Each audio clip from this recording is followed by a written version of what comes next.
Big boss విషయంలో మీరు fail అయ్యారు, బూమ్రాంగ్ అయింది అనేటువంటిది నా ఆరోపణ. అంటే మీరు అలిగేట్ చేసినటువంటి దాన్ని ప్రజలు స్వీకరించలేదు అని చెప్పి దీన్ని కూడా మార్చుకోవాలా, మార్చుకుంటారా? నేను ఒక ఎగ్జాంపుల్ చెప్పనా. మరో ప్రపంచ సినిమా తీశాడు నాగేశ్వరరావు సార్, బెస్ట్ పిక్చర్. అది 15 రోజులు ఆడింది. దసరా బుల్లోడు సినిమా తీశారు, అది 300 రోజులు ఆడింది. మరి ఆ సినిమా నీతికి ఈ సినిమా నీకు తేడా లేదా? అది పొజిషన్ ఇప్పుడు. కాబట్టి బిగ్ బాస్ ఉంది, అందరూ టీవీలు కాడ ఖర్చుకొని చూస్తున్నారు, అందరూ చాలా బ్రహ్మాండం అంటున్నారు. నేను ఒక మాట చెప్తా. ఇది పెద్ద బంగ్లా. ఓకే, ఆ పెద్ద బంగ్లాలో అన్నా చెల్లె కానివాళ్ళు, భార్యాభర్తలు కానివాళ్ళు, టీనేజ్ యూత్ ఒక 40 మంది 50 మంది తెచ్చి ఒక గుహలో పడేసి 100 రోజుల పాటు ఇష్టం ఉండగా తినండి, ఏమన్నా చేసుకోండి అని అంటే అది బయట ఏమనుకుంటారు జనం? ఏమనుకుంటారు చెప్పండి? ఇదేదో బ్రతల కంపులాగా ఉంది అనుకుంటారు. అంతేగాని దానిలో సామాజిక చైతన్యం కోసం పోరాటం సాగిస్తున్నారు లోపల ఏ గాడి కూడా అనుకోడు. బిగ్ బాస్ కార్యక్రమాన్ని, బిగ్ బాస్ విధి విధానాలని విమర్శించడంలో ఓకే, కానీ మీరు బ్రోతల్ హౌస్ అనేటువంటి ఒక పెద్ద పదం, కటువైన పదం వాడారు. అదే దానికి యాక్సెప్ట్ చేయలేదేమో. నేను దానికే వస్తున్నా. చేయకపోవచ్చు. ఓకే, ఇప్పుడు కమ్యూనిస్ట్ కూడా చాలామంది వ్యతిరేకిస్తున్నారు, చేయొచ్చు, కానీ మేము మారం. ఎందుకంటే ఎప్పుడైనా వాళ్ళే దీనికి రావాలి. నీకు ఒకటే ఎగ్జాంపుల్ చెప్తున్నా. ఇప్పుడు మన ఊరు, మన ఇల్లు, ఈ ముఖం తెల్లని తీసుకెళ్ళి దానిలో పడేసి నేను బయటకు వచ్చి కూర్చుంటే కొన్నాళ్ళు అయినాక ఊర్లో వాళ్ళు ఏమంటారు చెప్పండి? Common sense, just common sense. అదే మాట నేను ఓపెన్గా చెప్పాను. నేను ఎందుకు అమ్మంటానంటే దానిలో ఫస్ట్ డే నాకు రియాక్షన్ చెప్తున్నా.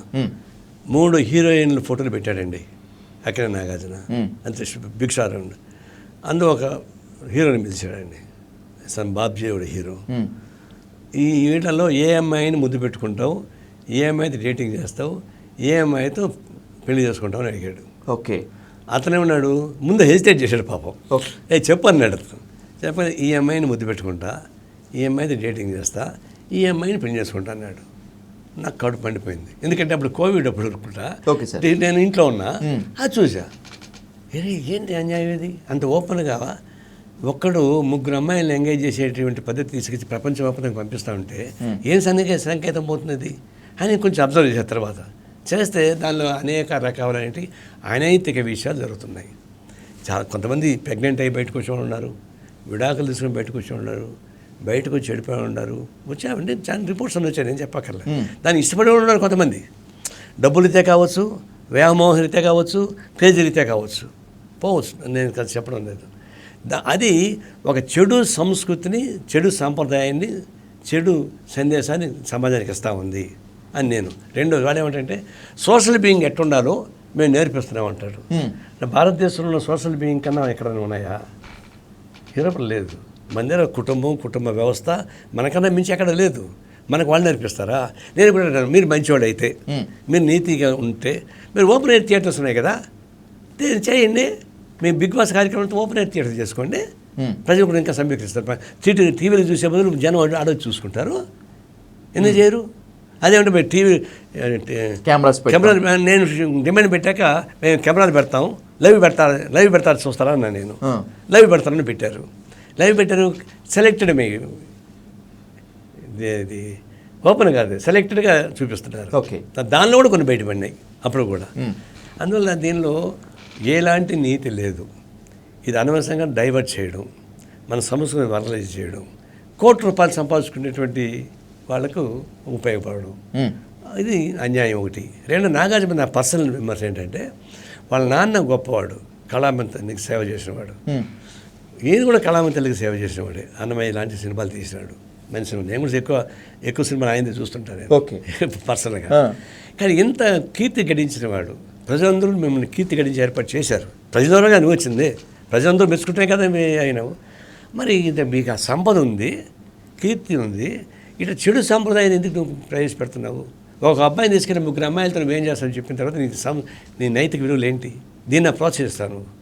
నీ చరిత్ర ఏంటి, నీ కుటుంబ చరిత్ర ఏంటి, నీకు సంపద ఏంటి, నీకు ఈ కక్కు దెబ్బలు కావాలా నీకు? నీకు చిరంజీవి ఒక మాట చెప్తానండి. ఆయన కోకోకోలా ఇంటర్వ్యూ చేశాడు, కోకో అడ్వైస్ చేసేవాడు. నేను ఒకరోజు ఎవరో చెప్పారు కోకోకోలా చాలా తారంతో ఉంటుందని. నేను మా ఇంట్లో బాండుల మీద పోసి కాసి చూశాను. లాస్ట్లో మిడ్గా తేలిపోయింది. నేను ప్రెస్ మీట్ పెట్టి ఈ కోకోకోలా ఏమైనా ఎంకరేజ్ చేయవాకండి, చాలా చెడిపోతారు, ఓకే, మీరు అడ్వైజర్ మాంతారా లేకపోతే పిల్లల్ని తీసుకొచ్చి అదే నెహ్రూ బర్త్డే సందర్భంగా తీసుకొచ్చి మీ ఇంటి ముందు దర్శనం చేయమంటారు నేను స్టేట్మెంట్ ఇచ్చాను లోపలిగానే. అక్టోబర్ ముందు అంటే నవంబర్ 14th కదా చిల్డ్రన్స్ డే, అంతకుముందు ఇచ్చా. అప్పుడు మన అల్లు అరవింద్ ఫోన్ చేశాడు, ఏం నారాయణ సెలవు మీద బాంబే వేసేవేంటన్నాడు. నేను వెళ్ళలేదండి అన్న. అప్పుడు చెప్పా, ఇది అన్యాయం అండి అంటే, దానిలో వచ్చే డబ్బుల్ని మేమేమి తీసుకోవడం లేదు, అది చిరంజీవి బ్లడ్ బ్యాంక్ ఇస్తున్నామండి అన్నాడు. ఏమండి పిల్లలతో దాన్ని తాగేసి రక్తం జడగొట్టేది ఎందుకు, మన రక్తం రుచి చేయడానికి మీరు డబ్బులు దాన్ని వేయడం ఎందుకు, అడుసు తొక్కడానికి కాడు కాదని అంటున్నానండి. నేను ఒప్పుకోలేను అన్న. మరుసటి రోజు ఫోన్ చేసి నాకు 6 నెలలు టైం కావాలన్నాడు. ఏంటంటే ఆల్రెడీ యాడ్కి అగ్రిమెంట్ అయిపోయింది కాబట్టి అంటే ఓకే అన్నాను. కరెక్ట్గా 6 నెలలు ఆపేశాడండి చిరంజీవి. అప్పుడు ఇప్పుడు దాకా వేయలేదుగా, మళ్ళీ చేయలేదు. ఆయన ఆపేశాడు, నేను కూడా కోకోలా ఇంకుల్ని తాగడం అనేసాను. నేను కూడా తాగడం అంటే దట్ ఈస్ ది మారల్. కానీ ఇతనికి పబ్లిక్ ఎంత ఎక్స్పోజ్ చేసి కూడా వినడం లేదు సార్. అన్డౌటెడ్లీ నాగార్జున చాలా ఇన్ఫ్లుయెన్షియల్ పొజిషను, స్టార్మా చాలా influential institution, Bigg Boss show వాళ్ళ నిర్వాహకులు మొత్తం అంతా కూడా అత్యంత ప్రభావితం వాళ్ళు. సరే మీతో బేరసారాలు చేయలేదు, సరే బెదిరించే ప్రయత్నం కూడా ఏం చేయలేదా? దాని రెండు ఉంటాయి కదా, ఒకటి బేరసారం, రెండోది బెదిరింపు. ఇక్కడ కాబట్టి ఇక్కడ లొంగుతారు కదా. ఒకటి నా పొలిటికల్ హిస్టరీ తెలిసిన వాళ్ళు ఎవరు నన్ను బెదిరించరు.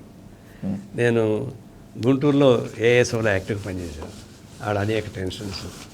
తర్వాత చిత్తూరు జిల్లా అంటే మా నేటివ్ కాబట్టి తిరుపతికి పంపించారు, ఆడ అనేక టెన్షన్. స్టార్టింగ్ అప్పుడు టెన్షనే ఉంటుంది, ఎందుకంటే అది ఉన్న వ్యవస్థకి వ్యతిరేకమైన పద్ధతితో ఫైట్ చేస్తాం కదా. ఉన్న సాంప్రదాయాలకు వ్యతిరేకంగా ఫైట్ చేస్తాం. రౌడీజం ఉంటుంది, అదొక సాంప్రదాయం అనుకుంటారు, మేము ఫైట్ చేస్తాం. అట్లా అగ్రెసివ్గా నేను ఎప్పుడు మా పార్టీ చేసాం. ఎక్కడ అనేక ఫైట్లో పాల్గొన్నాం. అంటే ప్లాన్ చేసి వాళ్ళని చంపాలి అట్లాంటివి ఉండవు, కానీ ఉద్యమం అయితే ఎదుర్కొనేవాళ్ళం. అది ఎంత పెద్దవాళ్ళైనా ఎదుర్కొనేవాళ్ళం. ఫెయిల్ అయితే జైలుకు పోయేవాళ్ళం. అనేక మాట నేను జైలుకు పోయినట్టు 3 మాటలు దేశద్రోహం కేసు కూడా పెట్టారు నా పైన. అది పెద్ద ప్రాబ్లం కాదు. అట్లా ఈ ఫైట్లు ఎప్పుడు కానీ అలాంటి లొంగుబాటు ధోరణి ఆయన కనిపించుంటా, లేదంటే భయపడి వెనక్కి పోయినాడని మీకు తెలుసుంటా నా వెంట పడేవాళ్ళే. అదని తెలుసుకుంటారు, నన్ను మేనేజ్ చేయడానికి ట్రై చేసేవాళ్ళు ఇప్పుడు ముందు బ్యాక్గ్రౌండ్ తెలుసుకుంటారు, తెలుసుకొని వస్తారు. నేను ఊరికి రారు, మళ్ళీ అవమానపడతాం కదా చెప్పేసి అని అన్నారు. అట్లాంటి ప్రయత్నాలు ఎప్పుడు జరగలేదు. ముందు ఈవెన్ గవర్నమెంట్స్ కూడా ఇప్పుడు చంద్రబాబు నాయుడు క్లోజ్, రాజశేఖర్ రెడ్డి మరీ క్లోజ్, అంతా చాలామంది ఉన్నారు. కానీ ఇష్యూస్ పైన ఉండేవాళ్ళని చెప్తే అంతకన్నా మించి పర్సనల్ ఆబ్లిగేషన్ మీద ఎప్పుడు పోలేదు. అందుకే ఆ మాత్రం మేము ఏం మాట్లాడినా ఒకసారి అన్నారు, ఒక ఆమె టీవీ రిపోర్టరే, పేరు మర్చిపోయా, ఇంటికి వచ్చింది. మా ఆవిడ వచ్చి టీ ఇస్తుంది, తీసుకుని ఏమండి మీరు ఎట్టబడితే ఎట్లా ఉంటారు, మీకు భయం లేదా అని. భయం అని తెలియదు మీకు అంతే అన్న. నన్ను గురించి మాట్లాడతావేంటి, నన్ను పెళ్లి చేసుకుని దానికి ఎంత ధైర్యం కనుక్కోను నేను. వసుమతి గారి గురించి చెప్పాల్సిన పని లేదు సార్, నాకు పర్సనల్గా తెలుసు అమ్మ. అంటే ఆ పిల్ల టీ మనం పడేసి అట్లా ఎందుకు భయపడతాము, న్యాయం కోసం భయపడతాము. న్యాయం నేను చాలా మంది క్షమాపణ చెప్పాను. అవును ఎగ్జాక్ట్లీ ఆన్ రికార్డ్ మీరు తప్పు అనుకున్నప్పుడు మీరు చెప్పిన క్షమాపణ ఎవరు చెప్పలేదు ఇంతవరకు. ఇప్పుడు ప్లాన్ చేసి తప్పు చేస్తే అది క్రైమ్. స్పాంటేనియస్గా యాక్టివిటీస్ వస్తాయి. నేను ఎప్పుడు స్పాంటేనియస్ యాక్టివిటీస్లో ఉంటాయి ఇప్పుడు. కానీ ఆ స్పాట్ కొన్ని మనం గ్రామం నుంచి వచ్చిన వాళ్ళం కదా, అనేక గ్రామీణ భాష పోదు ఇప్పుడు దాకా. ఆ విధంగా కొన్ని వచ్చేస్తాయి. ఒక ప్రాంతంలో రైట్, ఒక ప్రాంతంలో తప్పు. తెలంగాణ ప్రాంతంలో ఒక మాట తప్పు, ఆంధ్రాలో తప్పు కాదు. అట్లాంటివి కొన్ని వచ్చిన మాట వాస్తవం. ఒక ఐఏఎస్ ఆఫీసరు లక్ష్మీపై అట్లాంటి వచ్చింది, అది నేను మామూలుగానే వాస్తవానికి ఆమె మీద సింపతి చెప్పాను నేను పాపం. ఓకే, 22 ఏళ్ళకి ఆమె ఐఏఎస్ అండి, గోల్డ్ మెడలిస్ట్. ఆమె కానీ సక్రమంగా ఉండుంటే ప్రైమ్ మినిస్టర్ సెక్రటరీకి పోయి ఉండేది. అదే కదా, ఏమో అంత అందంగా ఉంటుంది, ఇంత దరిద్రం కరప్షన్ ఎందుకన్నా. అది పేపర్లో వచ్చేసింది, గొడవ అయిపోయింది. లేడీ ఐఏఎస్ ఆఫీస్ అందరూ అసోసియేషన్ కూర్చొని సమావేశం వేశారు, నన్ను ఖండించి సెన్సూర్ చేయాలని డిమాండ్ తోటి. అప్పుడు నాకు తెలిసింది అది. అప్పుడు దమయంతి తనకి లీడరు ఐఏఎస్ ఆఫీసర్ మెసేజ్ పంపించారు, I'm sorry, I'm withdrawing the words అని చెప్పేసి. వెంటనే సరే విత్డ్రా చేస్తున్నాడా, ఇంకా అయిపోయింది, నారాయణ క్షమాపణ చెప్పాడు, లేచి వెళ్ళిపోయారు. అది పేపర్లో వచ్చింది. ఒక టీవీ డిబేట్లో ఒక పోలీస్ ఆఫీసరు టీవీ డిబేట్ మాట్లాడుతూ ఇది నారాయణ ఇటు అన్నాడు, ఇదేంటి అని అంటే నారాయణ చెప్పిన ఒకటి కరెక్ట్ అయ్యా, ఇంకోటి కరెక్ట్ కాదంట. ఏంటంటే దిస్ కరెక్టెడ్ ఐ యాక్సెప్ట్. ఆమె అందంగా ఉంటుంటాడేంటి, ఏం ఆమె అందంగా ఉంటుంది అన్నాడట. ఓకే, చూడడానికి అందంగా ఉంటుంది అన్నా కదా, చీచి అందం ఎట్లా. సార్ బిగ్ బాస్ని విమర్శించడం వల్ల, నాగార్జునని విమర్శించడం వల్ల, ప్రత్యక్ష యుద్ధమే దాదాపు చేయటం వల్ల చాలామంది సన్నిహితులు దూరమైనట్టున్నారుగా. చెడు వాళ్ళకి దూరంగా ఉంటా, మంచి వాళ్ళకి దగ్గరగా ఉంటా, తప్పేముంది. చెడు వాళ్ళకి దూరంగా ఉన్నమాట వాస్తవమే, మంచి వాళ్ళకి దగ్గరగా ఉంటా. ఆ ఈశ్వరు కూడా చాలామంది సపోర్ట్ చేసి ఉన్నారు, మరి వాళ్ళు ఏమంటారు? వాస్తవమే, సపోర్ట్ వచ్చిన మాట వాస్తవమే, కానీ సన్నిహితులు దూరం అయ్యారు కదా అంటున్నాను. సన్నిహితులు ఎవరు నాకు? నాకేమన్నా మానవ కొడుకులా వాళ్ళు ఏమన్నా మా మేడంతో కొడుకులా? సన్నిహితులు ఎవరు? అంతా పరిశీలిస్తులు అంతే. మంచి పని చేస్తే మంచిది అంటారు, చెడు పని చేస్తే చెడుది అంటారు. నాకు సన్నిహితులు ఎవరు ఉన్నారు? అవుట్ ఆఫ్ ది వే నాకు సన్నిహితులు ఉండరు. ఫ్రెండ్స్ ఉన్నమాట వస్తారు. నాకున్న ఫ్రెండ్స్ ఎక్కువ మందికి లేరు, చాలామందికి మా పార్టీలో నాకున్న ఫ్రెండ్స్ ఎక్కువ అంత లేరు. కానీ ఎట్లాంటి ఫ్రెండ్షిప్ అది ఎంత? ఇది చెడు సవాసాలు చేసే ఫ్రెండ్షిప్ కాదు కదా, దాని మేము పోం కదా. నన్ను అసంతృప్తి చెందిన వాళ్ళు వ్యతిరేకించడం ఉన్నారు, నేను కాదని చెప్పండి. వాళ్ళు ఎందుకు వ్యతిరేకిస్తారు? ఒక అతను వచ్చాడు, నేను ఎయిర్పోర్ట్లో దీనిలో కూర్చుంటే నా పక్కన కూర్చుని నమస్కారం అన్నాడు.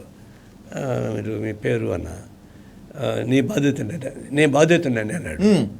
బాధ్యత ఆయన చెరువు ప్రాజెక్టు అది నాశనంగా కట్టాడు. Okay sir. ఈ మహబూబా జిల్లాలో మేము పరిశీలనకు పోయినప్పుడు తవ్వితే మొత్తం బయట పడిపోయింది. ఓకే, బయట పడితే కంప్లైంట్ ఇచ్చాము, దాన్ని మొత్తం ట్రాక్టర్తో చేసి పడేశారు, రద్దు అయిపోయింది. అదే అతను తినవాలంట. నేనేం చేస్తాను, నీ బాధ్యత అంటే నువ్వు తప్పు చేసావు కదా, నన్నేం చేయమంటావా అన్న. అంతే కదా. కానీ నువ్వు చేసావు సార్, మిగతా వాళ్ళు అందరికి చందాలకు వచ్చారు సార్ అంటారు మిగతా పార్టీ వాళ్ళు.